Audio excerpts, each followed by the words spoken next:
I'm your host, Dr. Alexis Hazen. I'm a board-certified plastic surgeon who specializes in breast surgery and gender-affirming surgery and cosmetic surgery. I've been practicing in New York City for over 20 years and continue to learn and educate as an associate professor at NYU Langone. Please join me in our mission to discover Zen.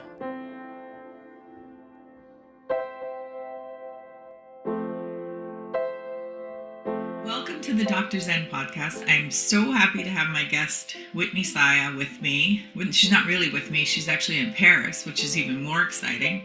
And we are, this is like a reunion of sorts, right? Oh, I know. This is as close as we can get right now, I guess. We used to work together at NYU. She was my nurse practitioner, and we saw tons of patients together. And she's now an expat and a former aesthetic nurse practitioner. She worked at NYU, and then she worked at Stanford and Palo Alto. And she ended up in Paris. And so we're going to talk about how she got there. We're going to talk about the Olympics, because you got to talk about the Olympics because it just happened. Yeah. And this is kind of our late summer edition. So I'm super cash. She's in Paris, so she's all fancy pants. But anyway, welcome. And thank you for joining me. Thank you. I've been really looking forward to this because I wanted to catch up with you, first of all. But also, I think it's a really interesting hot topic. Paris, because of the Olympics, was, on the forefront of everybody's minds. And Totally. I think I bring a little bit of insight into like what the real world is like here as an expat. So it should be a cool conversation. Yeah. So let's just talk about, how did you end up there? So as you said, I was at Stanford. I was there for almost 4 years, working in their plastics department, and also seeing aesthetic patients. And honestly, my husband got a LinkedIn message from a recruiter out of the blue and didn't even describe what the job was, what the company was. And he almost didn't take the call. But essentially, my husband took a new job and led us here for an expat assignment. So we're here for at least 3 years, hopefully closer to 5. We'll kind of see how it goes. But we both immediately were like, yes. And figured out, no questions answered. We'd always wanted to live abroad. So when Paris came as an opportunity, we were like, sign me up. Yeah, amazing. And you, at the time, you had one child. Yes, so I had a 5-year-old son at the time, and we signed the paperwork to move to France in July, and it was like a 6-month lead time because of visas and all that stuff. So we knew we were going to move in about January, February. We signed the paperwork in July, and in August I got pregnant. Wow. So that added a whole new component to the move and, just settling in life and things like that. But we actually were super thrilled. And it's added a whole new layer of things that are interesting that I wouldn't have ever found out about if I hadn't have had a child. Well, I mean, it kind of gave you a social circle, for one thing. Right? It really did. Yeah, it really did. We landed here. I was 35 weeks pregnant, and we moved in February. And there's actually an American hospital right outside of Paris. And so that's where I started to get all my prenatal care and things like that. And there's I guess it's a nonprofit essentially, but it's like an English speakers social group, social network here called Message Paris. Oh. And that is something that we found out from a friend before we even moved. So we were able to get online and meet other people. And they have a huge family events situation. So we met a bunch of people. I met a lot of moms that also just had babies. So when we landed, because of that organization, we felt like we just fit right in and made a lot of expat friends and felt very supported just socially when we got here. That's so nice. And I think we're going to just go right into the topic then of, being a pregnancy and delivering and how different it was in the United States versus France. Yes. and So, how supported in a way you were mhm, there, and you didn't yeah, necessarily expect that. yeah, yeah. I was, when you're moving in a country to another country, it's very stressful. And then when you're also about to have a baby, there's a whole new level of stress that came with that. But again, because of the American hospital, I actually had an American OBGYN Oh, that I was able to email back and forth before we mhm. even moved. And my experience with my first child, I delivered at NYU in New York City, and with both of my pregnancies, I didn't really have major complications with the Yep. delivery or pregnancy or anything like that, thankfully. Um, but completely different experiences. Delivering in the U.S., especially in New York City, I think it was like, you know, you go into labor, you have a bed. As soon as your baby is born, you go to another bed. And then I think I was out of the hospital less than 36 hours, like Uh, easily, oh, for easily. sure, for I sure. mean, Because for you sure. had an uncomplicated vaginal Yeah. delivery. Yeah. Yeah. Like no Yeah. problems.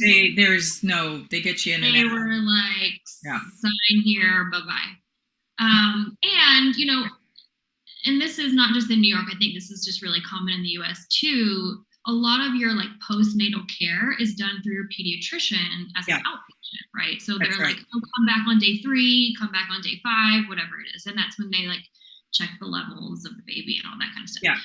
Um, in my postpartum room, I was sharing with like a lovely Hasidic Jewish woman, but not your ideal postpartum situation when you're in New York City. So cramped space, all that Yeah. kind of It's stuff. it's really hard to share a room. I mean, It that's was really hard, yeah. yeah. And so for your first baby's experience, we were like, all right, we're good. Yeah. You're Um, better off at home.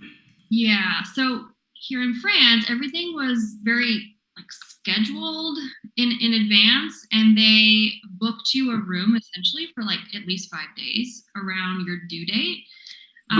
Um, and then your due date is even calculated differently, which I found interesting. They say your due date is kind of your like don't look back, you have to deliver by that date, not exactly when they expect you to deliver. Oh, Um, interesting. so like, you know, your due date in the US, however they calculate it, is Is it somewhere, 42 I think it's weeks? like I think it's like 39 and a half, 40 weeks, something like that in the US. And then they add essentially about 10 to 14 days on that as your like French due date. So anytime I had an appointment, they're like, what's your due date? And then you'd have to say like American or French due date. So that was interesting.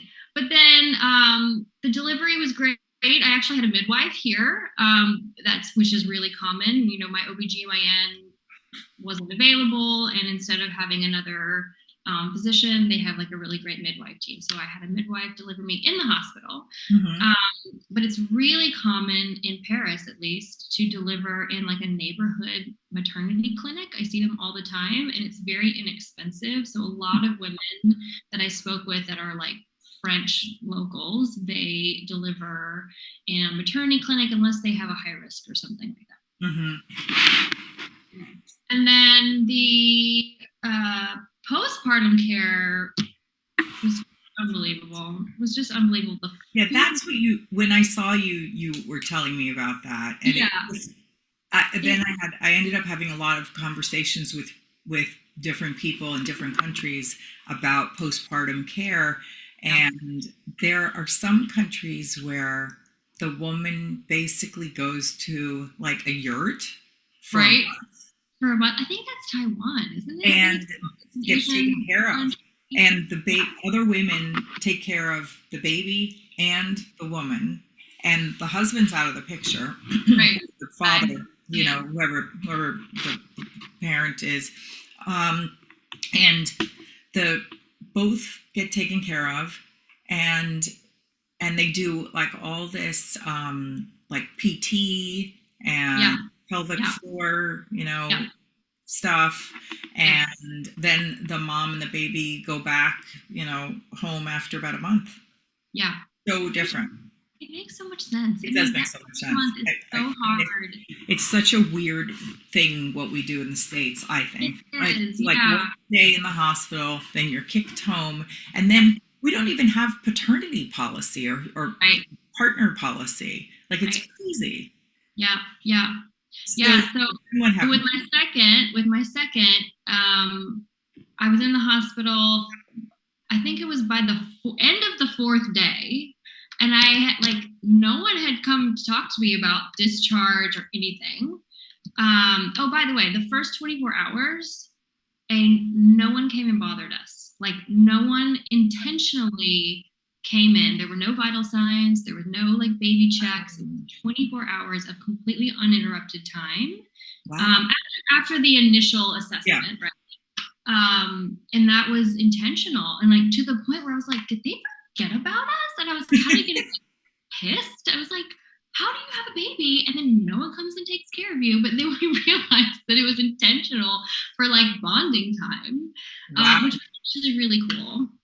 And so then by the end of the fourth day, when no one had mentioned the word discharge at all, I was kind of like, so, when do I go home? And literally my nurse was like, why do you want to go home? I'm having a great time. Don't get me wrong. Food is phenomenal. But like I have another child at home with grandma. Like this ain't my first rodeo. Like everything is great. Like it's fine. And then I had to get like special permission from my OB to leave before day 5 or day 6 because typically what they do is they keep you at least until day 5, sometimes day 6, and then they do all of those like baby checks that we were talking about Yeah. while you're still in the hospital. Shocking. That makes a whole lot of sense. Oh, right. Yeah. So by the time that we had been discharged, I think it was like the morning of the fifth day or evening of the fourth day. It had been there long enough where they were able to do like the lab tests on the baby that they needed. So we went home, but it was really interesting that they were like, "Why are you asking to go home?" And I'm like, "No, I'm not asking. I just no one had mentioned it." So there was no pressure there.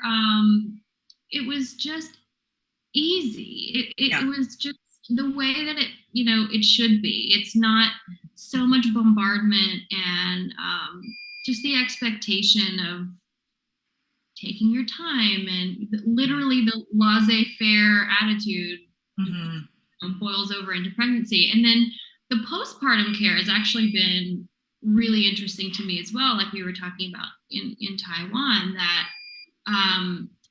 by law, every French woman who has, or any woman who has a baby in France goes home with like a care package of products and like diapers and things like that. And then they set you up for like pelvic floor therapy, which is just like guaranteed. It's like it's an expectation. It's not even like when or how. Like it's just, what do they call it? They call it the re-education. So the re-education of your pelvic floor. And it's not a taboo subject. It's just something that like everyone expects everybody to do.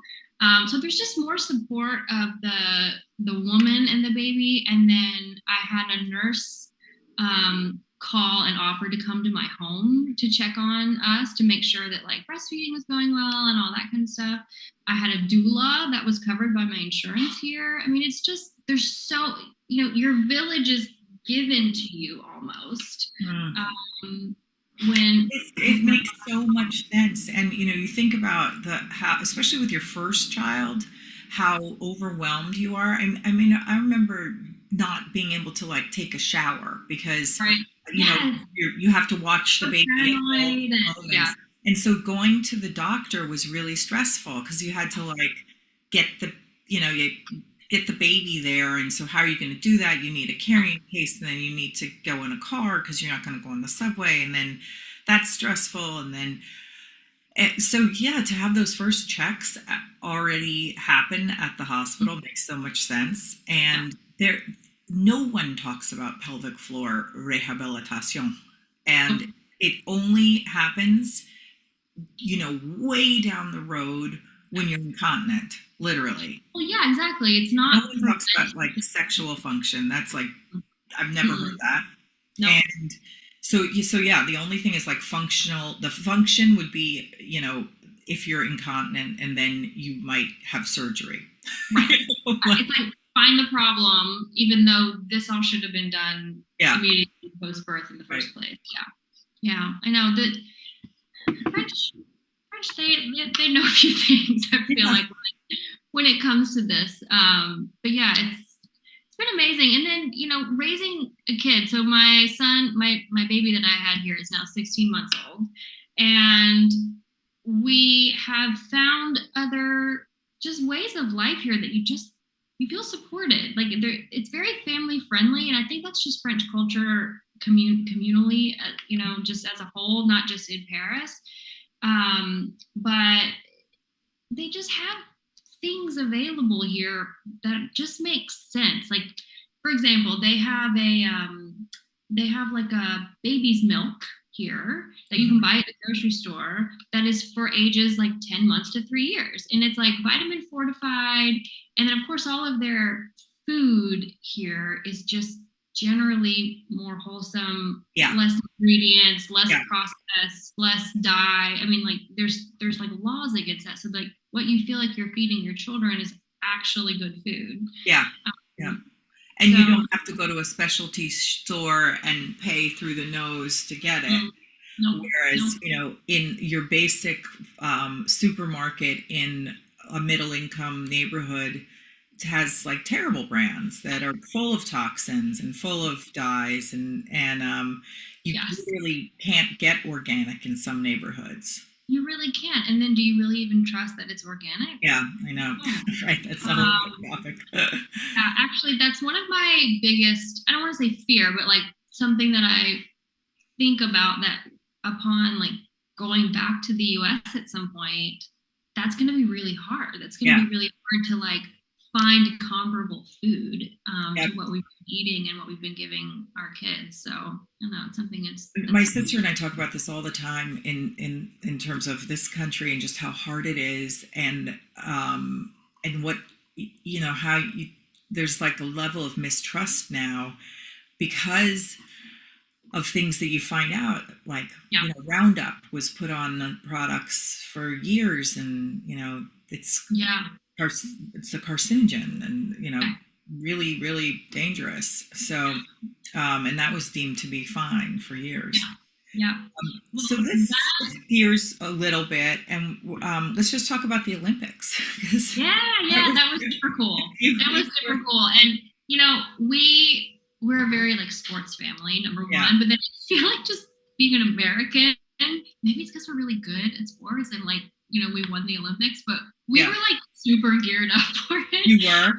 And all of my European friends, especially the French people who live here, were like, "Oh no, I'm gone. Like People left. I'm going to my like family home in Normandy for 6 weeks, and I want nothing to do with it." But it was such an amazing experience, and it was so well done. It was the venues that they were hosting these events in were historic landmarks, and everything, at least from our experience, was so well done. We went to so many events. We went to women's soccer finals. So we got to see them win the gold. My husband took my son to the women's basketball final, got to see them win the gold. Tons of women's sports. We saw skateboarding. We saw badminton. Anyway, so it was a blast. Oh, And amazing. it was interesting though, because the city, except for the areas where the Olympics were being hosted, was a ghost town. Total ghost town. Like my neighborhood is a little bit more north of the city center, and it's very residential. And like local Parisians live here, and it was like totally dead. It was interesting that so many French people left and Parisians left, and but we loved it. What was your What was favorite your event? favorite? I think the women's soccer. It was intense, and it was it was just cool being able to see your own country win a gold medal in person and then stay for the the medal ceremony and all that. It was just one of those things I don't think we'll ever forget. And my 6-year-old son, we took to most of the events, and he loved it. But beach volleyball, which was at the Eiffel Tower at night, it was awesome. It was so cool. It was a blast. It was just. Did you see the epic? What do they call it? The high jumper. Oh yeah. No, I didn't. We didn't go to track and field, and I kind of regret that. I watched a lot of track and field on TV. It was like if we weren't at it, then we had the TV going the whole extra time that we were, during that week or two, and we were glued. We were like watching the swimming, which we really liked, and we did go out to Versailles to see the equestrian once, which was super cool. Oh my God. I mean, how amazing is that? The equestrian thing at Versailles. That's just crazy. My son kept being like, "Where's Snoop Dogg?" I know, but that's it was awesome. really cool. That's amazing. Did it feel safe? Oh yeah. I mean, the funny thing is the security, I would say, wasn't that strict. Like you would go through a metal detector and they would like check your bags. But it was pretty, I think maybe just from an American standard, it was pretty lax. But also, you didn't feel like you were being, strip searched to go watch volleyball. Right. So which is nice. Yeah. Yeah. Nice. And everybody was very cordial and everybody was just happy to be there, and thankfully the weather cooperated. The first couple of days were very, very, very hot, and then it really cooled off, and it was very memorable. It was an incredible experience. We loved it. We're so glad we stayed because, like I said, so many of our friends were like, "Oh no, you don't want to be here during that chaos," and we were like, "Yes, we do." You're like, sign me up for the chaos. Yeah, it was cool. So amazing. So cool to hear about that. Let's switch gears now and talk a little bit about Parisians' attitudes towards, aesthetics and what kinds of treatments people get, and if there are different sort of almost like values around it. You did a lot of aesthetic treatments in the States, both in New York and in Palo Alto, and we tend to do filler and Botox and some skin treatments, some skin tightening stuff. You did, you worked on all of that. Yeah. And what are there sort of different attitudes, do you think, in Paris? Yeah. The overall attitude about getting aesthetic treatments is still pretty hush-hush taboo. You don't want anyone to know you got anything done. Which, when I'm thinking of just the US, I feel like that's more of like a New York mentality versus like a California mentality. So since I had worked both East and West Coast, I was already kind of aware of this. But then coming to France is like on a whole new level. Like no one discusses what they have had done. And if you do, it's a little crass, like, outside your small social circle. It's definitely not something that you flaunt about or that it's seen like, more of like celebrity status as it is in the US. So that is interesting in itself. Some other key differences are who can inject in France just as a country. And Yeah. Tell me about that. Yeah, so only physicians can inject Botox or filler or any kind of invasive aesthetic treatment in France. And it's interesting because you have a specialty of plastic surgeon, just like you do. But then you also have what's kind of referred to as just like a cosmetic doctor, kind of a difference between a cardiologist and a cardiac surgeon. So they have plastic surgeons who do have surgery, but then you go see your cosmetic doctor for your non-surgical treatment. So your Botox, your fillers, your lasers, that kind of a thing. Oh, so it's almost more like a dermatologist. Yeah. And I mean, they also still have dermatologists that also do cosmetic treatments. Mhm. And then the plastic surgeons still do it as well. It's not exclusive between that. It just has to be physician only, which is different, obviously, from the US, but also different from other European countries. So if you go to the UK, their regulation is actually even more lax than the US. So you don't even have to be a registered nurse sometimes to inject in the UK. And they're trying to change those laws because they've been having huge complications for people that get Botox from whoever or filler from whoever and have a major complication. So it's interesting that Hmm. different countries have different laws, but France is very, very strict about who can inject. Wow, that is interesting. I'm glad. I mean, this is something we talk about on the Sirius Radio all the time Mhm. because people call in, they have questions, and we, as plastic surgeons, we see complications from not going to someone who isn't trained properly, and in good hands, it's not very common to have a complication with Botox or filler, but it still can happen. And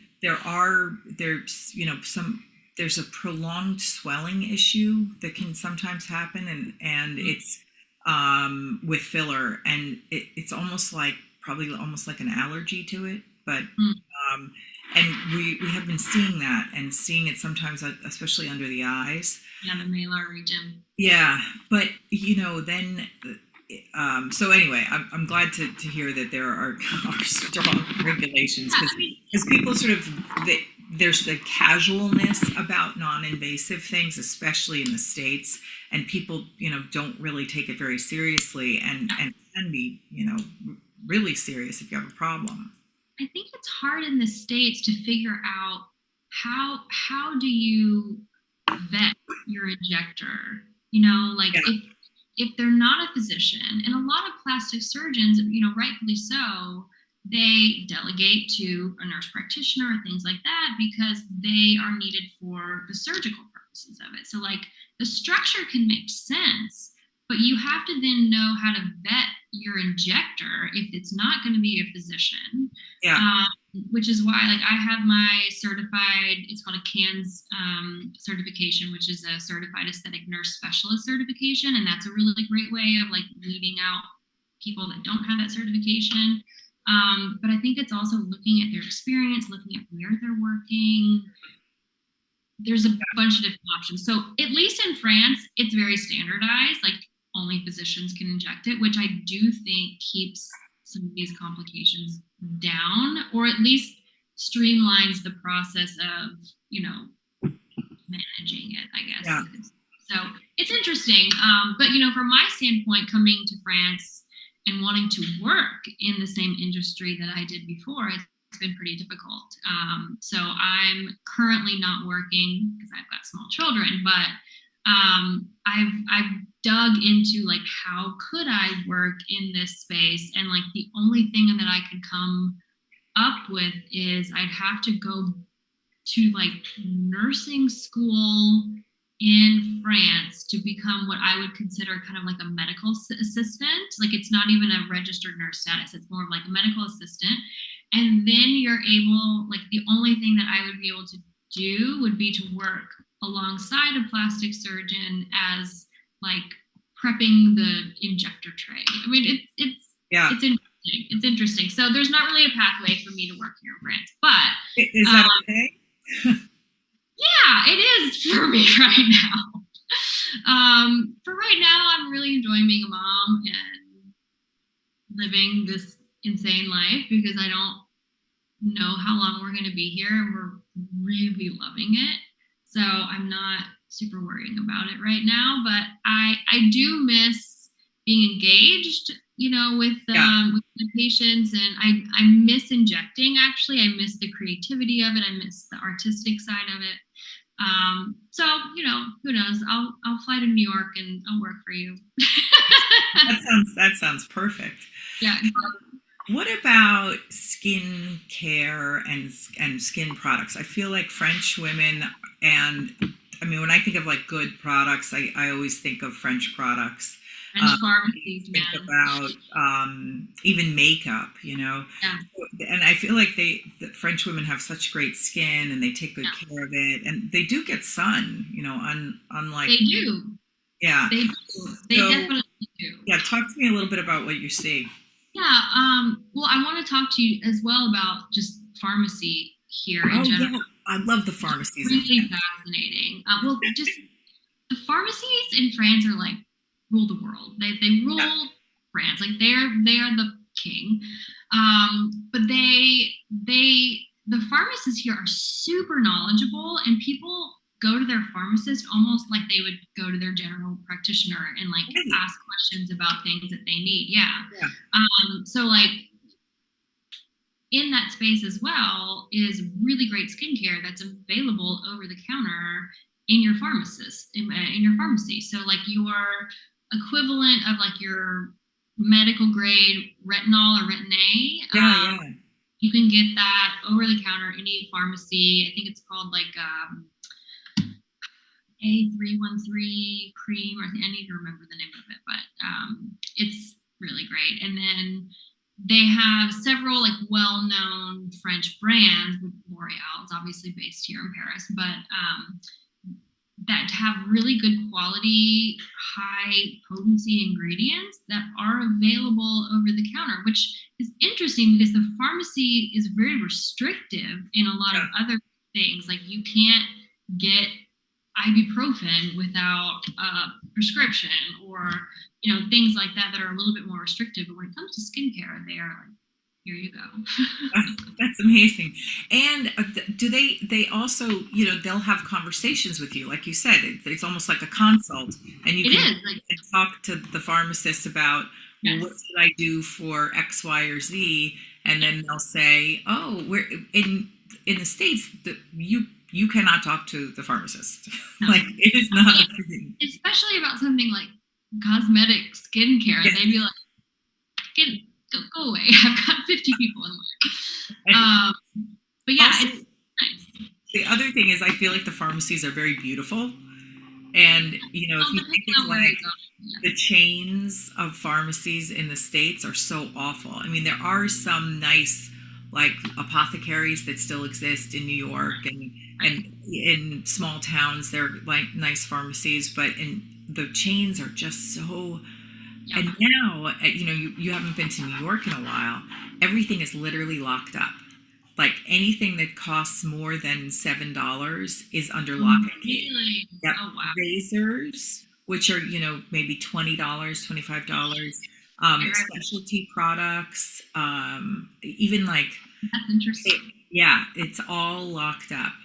And you just see a tag and you have to go find somebody to unlock it, because I guess there's been just so much looting, Yeah. and post COVID, or during COVID, and then Right. they sort of change these things. So you can't even sort of look at some stuff. Yeah, yeah, yeah, yeah. Yeah.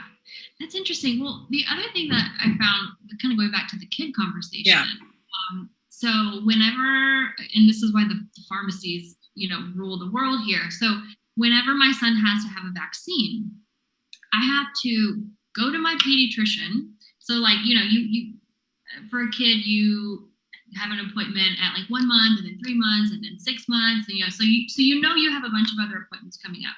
So in advance of my next appointment, when my son is going to have vaccines, my pediatrician will give me a printout of the vaccine that he will need for his next appointment. I Really? have to keep up with it for 3 months or however long I have it, take it to the pharmacy the day before my appointment, get the vaccine at the pharmacy, then take it back home, keep it in my refrigerator, and then take it to my pediatrician's office, and then they inject it there. Wow. Yes. And Wow. the reason I asked my pediatrician, I'm like, why this? Like, why can't you stock the Yeah. thing? And they said, well, maybe about 10 or 15 years ago, they tried to do that because of the inefficiency of the process, and all of the pharmacists went on strike. Wow. Really? Really. So Oh, the so they have a French lot of power. law, yes, French law will not let any medical office dispense what they consider as medication.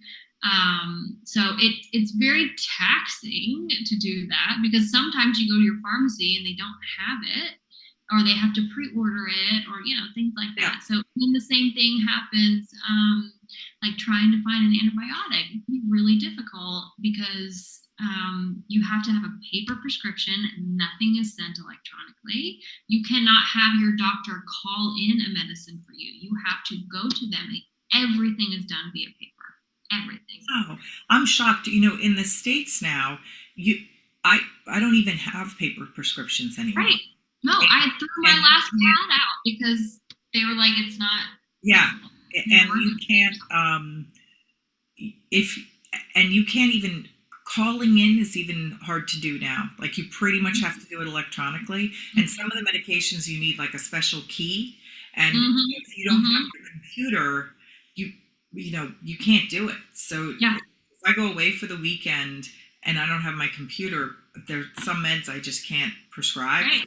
Yeah. I mean, I kind of recall that too. Working at Stanford, it was the same thing. I mean, I had a prescription pad that had dust on it. I never used it, but everything is done paper here. There's a little bit of a sense, and my husband and I talk about this, that like living in Paris, or just I don't know, France, the rest of France, but living in Paris right now feels like living in the U.S. in 1950.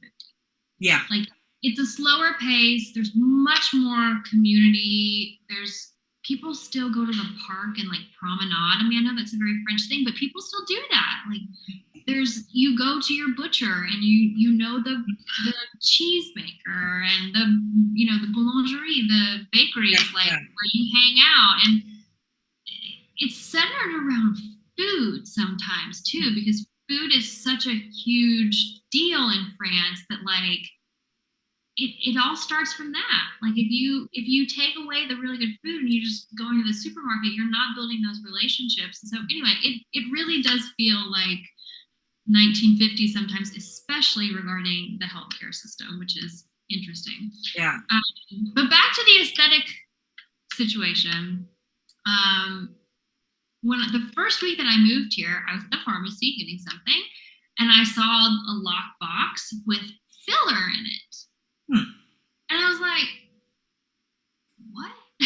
Yeah, why is there filler? Why is there filler like readily available for someone to buy? And so in the same way that you can get a prescription from your doctor and go get your vaccine, many physicians will do that if they don't have like a set place to inject, or if they don't have an office space, then give you a prescription, you go fill it at the pharmacy, you pick up your filler or your Botox, and then you bring it back to wherever, like if they're at the hospital or something like that, and they don't have, anyway, so that was really interesting to me.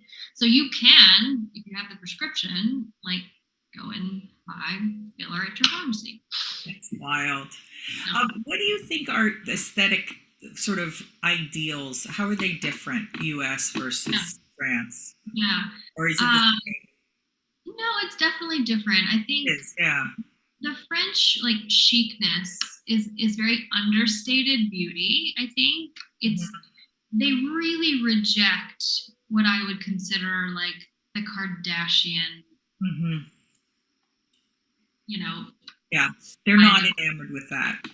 They're not, and they really are obsessed with natural beauty. And again, that's part of the reason they don't want anybody to know that they've had anything done.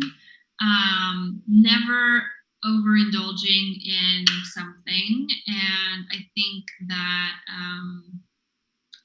it's not like a very pushy industry here.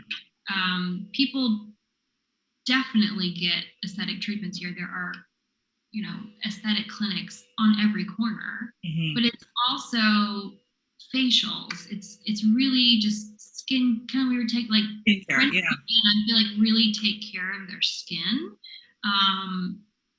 much more consciously than maybe we do in the States, and I feel like it's from a young age, like but it's very understated. It's never overdone. It's very natural.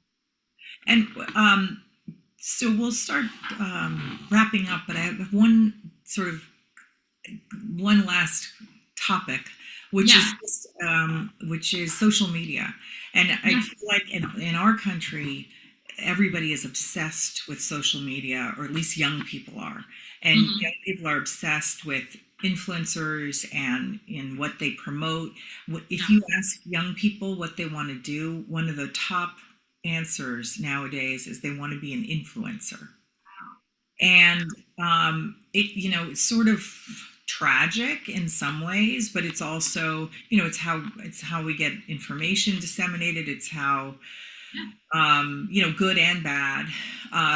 But there things trend really quickly here, I feel like. And if, so there was the lip flip thing or whatever it is, doesn't matter. It gets legs really quickly because of social media. Are young people as obsessed with social media in France? I don't think so. I don't see it. I mean, if you're on the metro going somewhere and there's a young person, yes, they're on their phone, but they're much more like connected to people. So like being so isolated in your own world of social media, I'm sure it happens. It's not so visible here. You don't, when you see like an influencer in Paris, you can, like, they're tourists, right? Like it's people come to Paris for that. Right. To get the picture with the Eiffel Tower. Yeah. I think that there's a little bit of rejection in that because Parisians tend to like lead trends like that. Yeah. And I don't see it as an all-encompassing thing. And French people are really family-oriented too, and I think that that may play into it too. I don't know. It's a good thought. Yeah. Well, on that note, we will wrap up. Thank you so much for talking with me. It's fascinating hearing these cultural differences, everything from childbirth to, aesthetic ideals. Yep. And when do you think you're going to be coming back to the States? We have a trip planned most likely next summer. It's hard. It's hard to figure out when to come back because of the time change with the kiddos and things like that. And luckily for us, people like to come to Paris to visit us. So absolutely. So I may be coming in November. I was going to say, when are you coming? Yeah, so we'll have to talk about that. And thank you to our listeners, and we'll talk again. Maybe we'll talk in the winter, just for a change of pace. Yeah. I'll tell you about my personal experience getting Botox here, which is a funny story. But yes, I want to hear about that. We'll save it. Okay, well, thank you. Okay. I'll stop recording.